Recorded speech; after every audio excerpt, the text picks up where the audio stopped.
Bring in Dr. Susan Roberts from Davidson College. Susan, Trump's, thank you so much for joining us on really this incredible day. Trump's sentencing is going to be 4 days before the Republican National Convention. What kind of political implications, if any, do you see happening with this guilty verdict?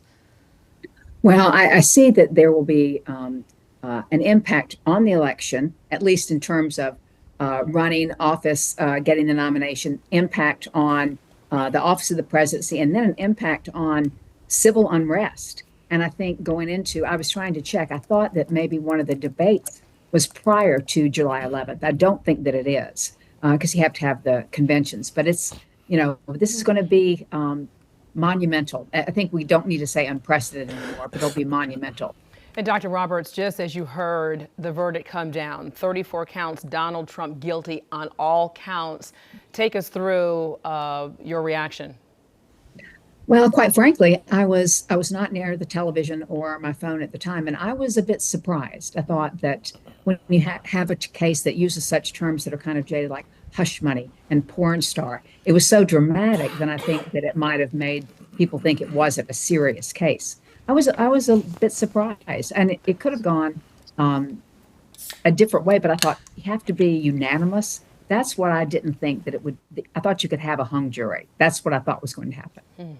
How do you take what happened today into the classroom for your students and break down what happened and what this all means?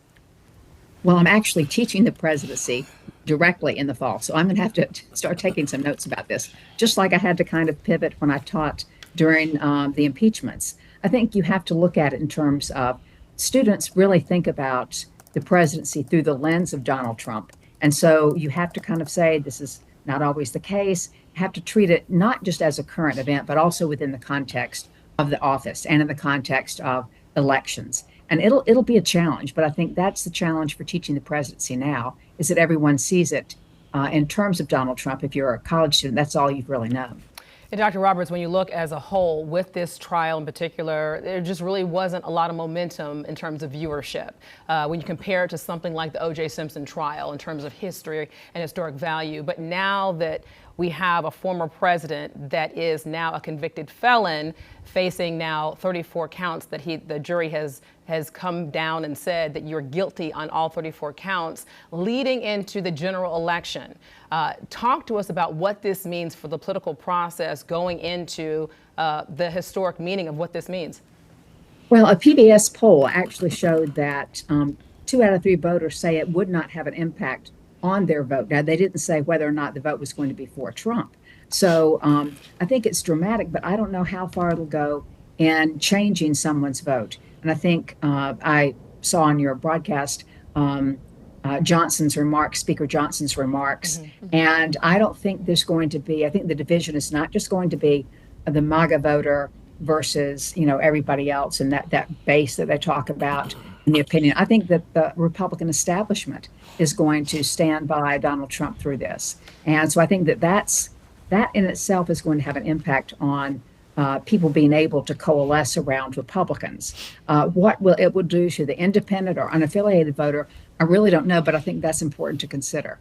And Dr. Roberts, what do you think this says about the political environment that we're in? Years ago, something like this would have shaken voters to the core, and now it's kind of no surprise here.